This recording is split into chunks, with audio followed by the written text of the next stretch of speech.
Hey gang, what's going on? Welcome back to the Performance Plus podcast. Today we are digging deep into Pamela's history and learning about her gymnastics career, how it started, and then how she got to where she got. I'm really excited about this. How are you? How are you doing today, Pamela? And what age? Start with that. How are you doing? And then, what age did you start doing gymnastics? All right. I think we opened this up as the Pammy G's little Pammy G's road to gymnastics, right? I love that. My parents' friends used to call me Pammy as a little kid. So did you love or hate that? I actually liked it better than Pam. I hate the word Pam I don't like being called Pam. I actually don't even like Pamela. But it's the lesser of the evils for me. Sorry for anybody who has the name Pam or Pamela. No offense to that. It's just, I don't know. I've had an aversion to this name because nobody really understands it. They're like, huh, what's your name? So Pammy probably was my favorite as a kid. It's funny though, because I'll introduce myself oh, nice to meet you, I'm Pamela. And they're like, oh, hey, how you doing, Pam? And I'm like, it just literally said Pamela. It just baffles me. And I've given up. I'm like, whatever you want to call me is fine. I'm okay with it. I've come to it's taken me years of therapy to come to the conclusion that whatever you want to call me, it's fine. All right. So Pam seems like such a Midwestern, hey, Pam, how are you? I hear somebody with a Chicago accent saying that. But Pamela sounds refined and exotic. I feel like Pamela sounds very Spanish and you've come from, a beautiful region. So that's, yeah. I kind of agree with that. And my friends who speak Spanish or who are from South America call me Pamela. And I'm like, damn, that's nice. Pamela. And I'm like, whoa, I like that. It rolls off the tongue. Yeah. You get that little trill in there. That's good. Yeah. I was like, I'll do that. But anyway, little Pammy G. Okay. So I found it just by accident, really. So we used to have those that living room, dining room area that was this long 2 rooms in one. And it was completely empty. And I was 6 years old and I was just really just playing around, and I was in a split, and I called my mom. I'm like, watch me, look at what I can do. And she's like, oh, damn, maybe we'll get you in gymnastics. So my mom enrolled me into this little preschool program. And it was in the back of our middle school gym. It was this wrestling room, and they had a beam and those little kid, that single low bar, that's literally all they probably had equipment wise. And the first day, the teacher went up after the class to my mom and said, you should enroll her in a real gymnastics club. And so my mom was like, okay. And I don't remember her asking me, but I'm sure she did, because my parents were not pushy. They're like, follow your dreams, do what you like. We don't care. Just be a productive, kind person, So I enrolled in a real gymnastics club at 6 and fell in love. I remember walking in, even as a kid, just the smell of the chalk and dirty feet. I was like, this is heaven. Have you ever been in a gymnastics club? I have. They have a distinctive smell for sure. And that to me was just very empowering and comforting. And I just, obviously when you're naturally good at something, you tend to gravitate towards it. And I was born naturally flexible. I didn't really have to work at the flexibility portion. And just love the structure. I'm a very structured person, and I love the structure of knowing this is what we're going to do for warm up every day, and this is how we're going to condition. And it brought out a lot of my competitive nature as a young kid that I guess I just had in my DNA. My parents always joke, they're like, you should thank your sister. She's 4 years older, because she gave you all of the competitive DNA. My sister does not have a competitive bone in her body. She could care less if somebody beats her in anything. She's just I'm just enjoying myself. And I'm like, I must get faster. I must get stronger. I must do better. And like, so I got all that DNA. So that was my start, just kind of in the living room, playing around and, And there you go. Yeah. So you have very much like, I guess your natural genetic disposition influenced you into moving into gymnastics was kind of like the origin of that. Okay. Yeah. I tried soccer. I tried like softball, and it was like painfully like horrible for me. Like I hated field sports. I liked gymnastics more as an individual sport. One, field sports are all running, and obviously we know that's not my not your, yeah. And I love the grit and conditioning aspect of it. I felt like, I was the strength gymnast, not really like the like really light and like agile gymnast. And I thought that made me feel very powerful. I liked having that strength and power. And I see how that kind of moved into my CrossFit days as an adult too. Let me back up just a little bit, getting into how, when you start gymnastics, because most of the people that listen to this outside of a few won't understand how this progresses. But so you go from doing splits in the living room to going to the weird wrestling mats into a proper gymnastics gym. How do they start conditioning you, and how do they start selecting you that you might be better? Because there's a whole like hierarchy and process with that too, right? Like, but how does that start when you're 8 years old? And are you aware of it? Yeah, good question. First of all, we're not going to gloss over that you're like those weird wrestling mats. Like, nothing weird happened over wrestling mats.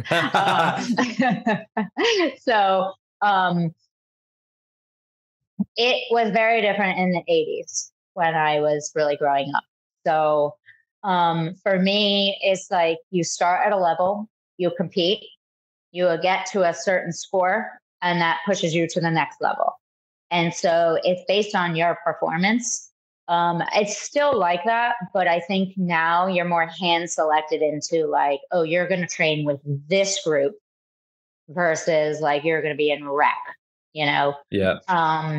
So it is very different. And the amount of hours and dedication also are very different. Like I started college, when did I graduate high school? In 1992, holy moly. So when I started college, the majority of my gymnastics career was 80s, early 90s. And I got a college scholarship, and I didn't need to be homeschooled. Like I could still be a collegiate athlete and like have a teenager's life. Was I at the gym for 5 days a week for, 3-4 hours a day? Yes, but I still could go to school, hang out with my friends. Like Friday night gymnastics was optional. So I would hang out with my friends, Sunday afternoon I'd go condition. But I think it's very, very different now. Just in everything in our world, everything is just so hyper focused and hyper competitive for kids.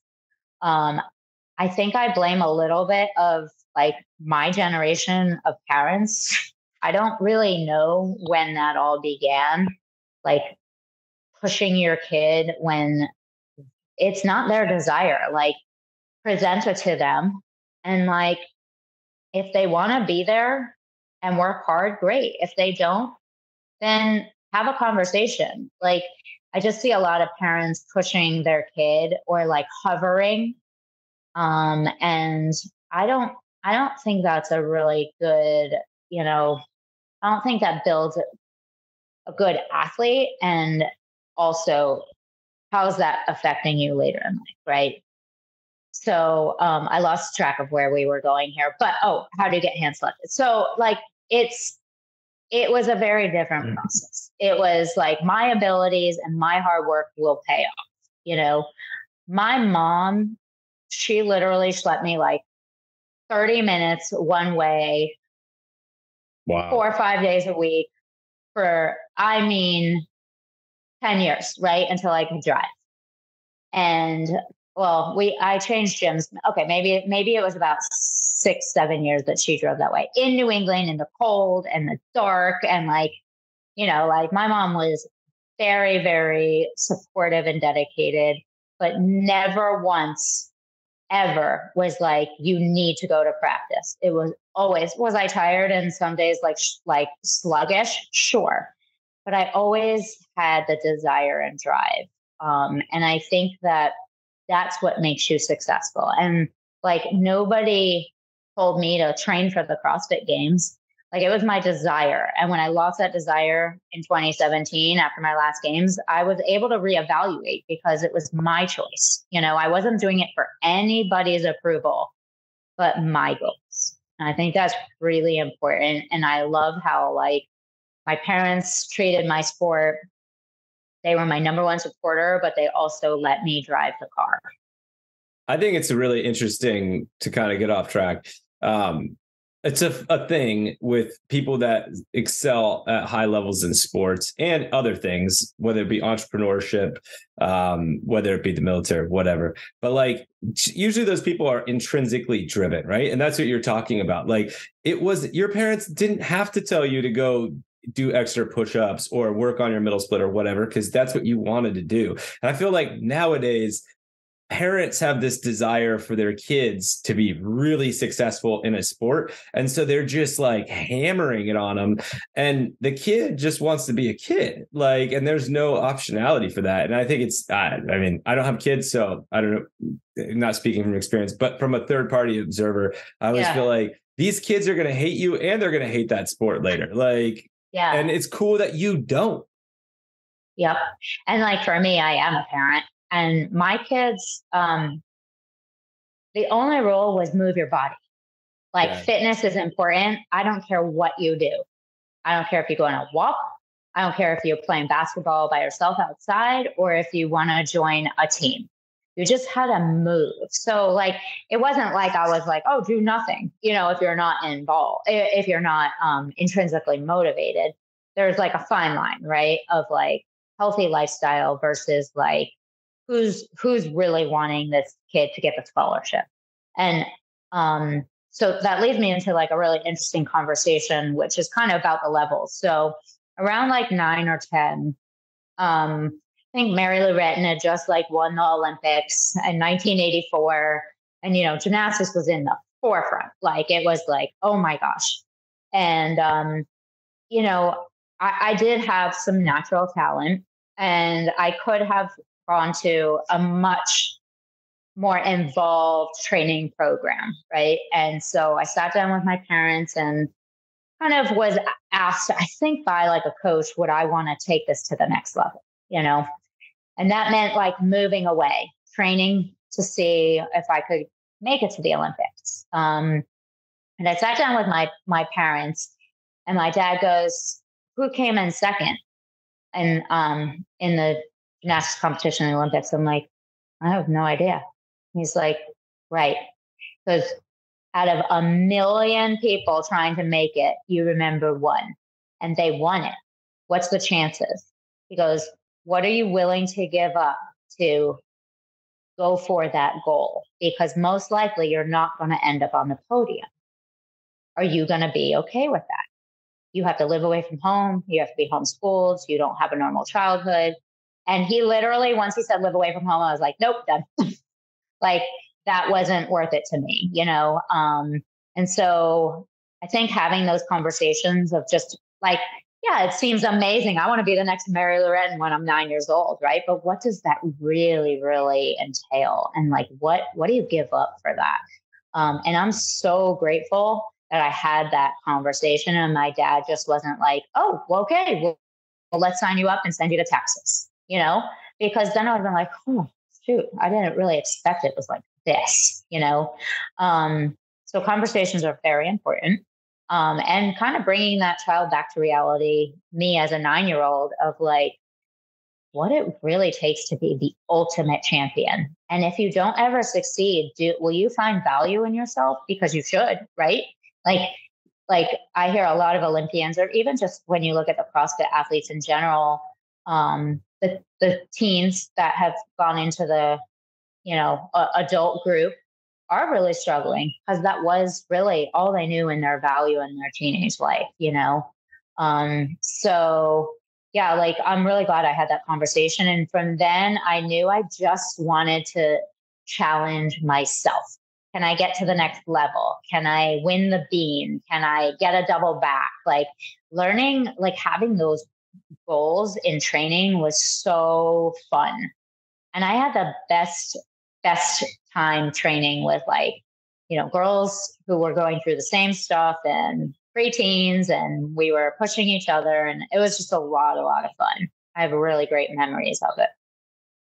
If you had decided at 9 years old to take that Olympic route, would you have been going to Bella Caroli's place in Texas, or like whatever that training place was where all the like bad shit went down in USA Gymnastics?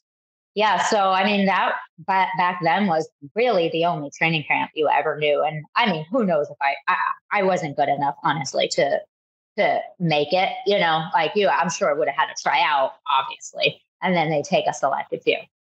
I can guarantee you I would not have been selected. But yes, that's really where it would have been. That's where it would have all happened. And just, what, like that's like, yeah, that's a hard story. Whew. Yeah, it's a super hard story. And it kind of interesting that you could get that perspective and your parents helped you get it. So like to avoid that decision where, I mean, you can go down that rabbit hole of what ifs, but like that could have been a whole different life just from that experience of being there, and not even necessarily making a USA nationals team, but like just being in that camp and being abused on top of all of it. That's crazy. So good. That's awesome. Yeah. Awesome that you could get that perspective, make that decision. Let's fast forward a little bit. How do you go through the levels, right? And the highest level's 14, I think, something, whatever. 10, level 10. Mm-hmm. And then elite. And then elite's really like training towards like Olympics or like elite athletes. Many of them will get paid for endorsements. A lot of them go to the top, gymnastics colleges on full rides. Like I didn't go to a top, I went D1. But I went like my goal was to do gymnastics in college, but have a really good time doing it. And I succeeded, and I don't regret one bit. That's awesome. So give me a rundown. You're the level 10 elite athlete, like high end, like gymnast. What are you doing on floor? What are you doing on beam? What are you doing on bars? What are you doing on vault? Like, what is the little Pammy G, like go-to moves that are getting you the big recruits from Rutgers, et cetera? So like I said, I was more of a strength power athlete. So not power as in like, like big tumbling, but more just like, I don't know, strength and control, I guess you could say. So I got a lot of my bonus points from like higher level, like strength movements, like press handstand to one arm handstand hold on beam. And my gymnastics series on beam was a very different series. Like side tumbling was not big in the 80s and 90s or 90s. And so I was really side tumbling on beam, doing back handspring, side aerial as a combo. I actually blew out my ankle right before college. So I had to have surgery. So I actually was really good at floor. But once I had surgery, I kind of didn't tumble aggressively like I had been. So I focused in college more on like vault, bars, and beam, bars being my very worst event. I did compete in floor, but I didn't have really the higher level skills. I always got my bonus points through like a very creative way. And it kind of goes into like how I teach, right? Like the CrossFit style of what we do in gymnastics. So it's more like these creative ways to get the bar muscle up or that skill, right? So I had to come up with more creative ways of how to earn bonus points because I didn't have the best skills or the highest level skills. I didn't have a full and back out, and, I didn't have like, Yurchenko, on vault and stuff, like these really high level skills. So my creativity helped me a lot. I became a little bit more of a head case as I got older, and that hurt my level of gymnastics a lot. So I could have used some like sports psychology for sure. That would have helped me a lot. What was your head case? What would you get in your head about? So the fear of this shit's dangerous. And I would, in my head, instead of right before you go, you're supposed to picture a successful skill that you're about to do. And in my head, it would go down a dark path of like, what if I miss my hand? What if I fall on my head? What if?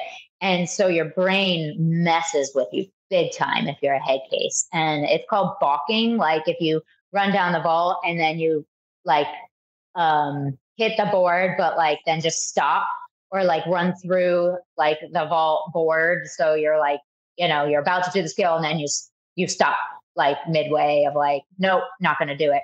That is like extremely dangerous in gymnastics. Once you commit to a double back, you better freaking flip twice. You can't stop in the middle of a skill. So balking was like a huge, like you got a huge punishment for balking. Like you had a condition every time you balked. It was like, this is a huge no-no because it is super dangerous. So I do wish I had a little more like sports psychology training. That would have helped me a lot. But I was a game day gamer, and I feel like in my CrossFit competition world, that also has kind of I've seen that in my CrossFit world as well too, competing. Like, I could be like, oh, I'm just gonna practice snatching 125, and then at the games, like I'll be like, yeah, I'll go for 155, and hit it. Like it was like game day, I'm on, adrenaline's going. And I like had a lot of faith in that, but like during practice, not as much so, which isn't it's great to be a game dayer, but you should also be able to practice it. And so I need a better training in that. What would it be a punishment workout? Like, give me an example of a gymnastics conditioning workout if you balk. If you balk, you got to go to the stall bars and do like 50 leg lift V-ups on the stall bars, or like 50 push-ups, or they made us run. Like do like no wonder you hate it so much. Exactly. 10 laps around the floor. Yeah, those are the ones I remember the most. Yeah. Did you have any perfect 10s? At Rutgers? You know what? And no, they no, I didn't. I did break the school beam record twice. That was probably my highest accolades of that. But no perfect 10s. I definitely was never a perfect 10 gymnast. I could account for that. But also in the early 90s, I went to college 92 to 96, there weren't a lot of 10s that you're given out. That became like a very, very early 2000 thing. And now we just are like, some certain athletes or schools, like, they just like, 10, and we're like when the sport, I'm like, they didn't really connect that to get the bonus, or like, they came out of that with a lower chest, but so it is a little subjective of a sport as well too. How did you get recruited to Rutgers? So back in the day, you like on VHS put your like gymnastics stuff and you send it to the schools, and then they contact you, or you kind of contact the gymnastics schools and go on a recruiting trip. And my recruiting trip was so much fun. And I was like, immediately, this is definitely the school for me. Like, absolutely. Were there alcohol, boys, and like bad food? Is that what they tantalized you with? Yeah, they yes, except for the bad food. We went to a club. I used to be I used to be a little bit of a partier. I'm like super lame now, and I love my lame life. Like if I can be in bed by 8:30, I couldn't be happier. Like I barely drink. Like I just love the simple life. But like I did live it up, and I did not in high school, but like, like my senior year from high school on, I was like, I think I'm ready to have a lot of fun. But yeah, I met, my recruiting trip, we hung out with the Rutgers football players, some really cute guys. and then went to a club, and it was very Jersey. We danced Jersey style. Yes. And it was just like, these girls are awesome. I fit right in, like, you meet the girls, right? And I remember going to a college in the South, and I was like, oh, because I was from Boston. I'm like, these girls are so Southern, like, I'll never fit in. Meanwhile, I've been in the South for 20 plus years, and now I love it. But like back as a teenager, I was never exposed to like Southern girls, Southern accents, like, so I just felt more at home with the Jersey girls. So, yeah. I would too. Like that's, but what a place, right? Like to be able to go there. Cause that's just, I don't know. The people from there have a little bit more fun in a certain way. There's a little less, Southern like tradition and pomp and circumstance that like I would have signed up too. I'm just imagining the situation being in the club with like you would fit in well. I'd be like, let's go.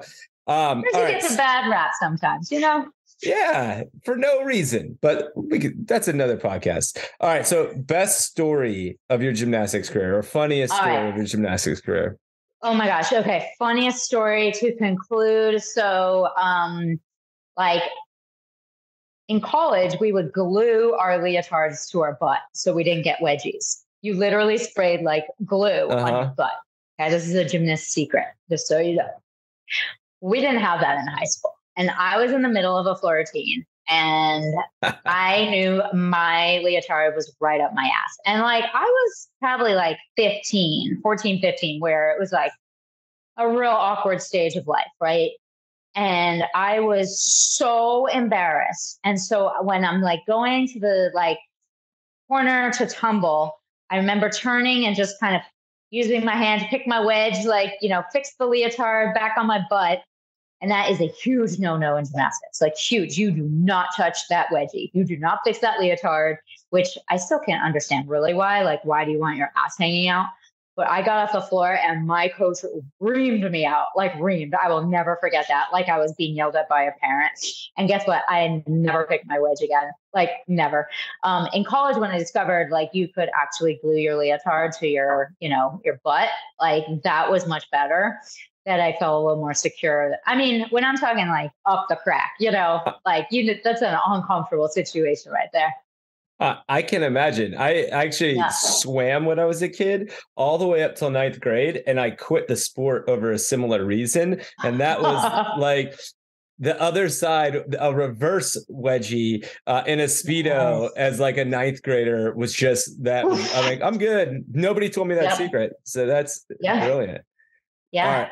That I can't, I don't know. I would have been out. I'd have been like, I have to show my butt cheeks in public. Like I'm good. Like y'all got to come up with something in that. Yeah. Amazing. But I am really grateful. Like I've had all those experiences. I think it made me a better coach, athlete, competitor, to understand both sides of the coin, and just grateful again that my experience in a high level competitive sport was mostly very positive.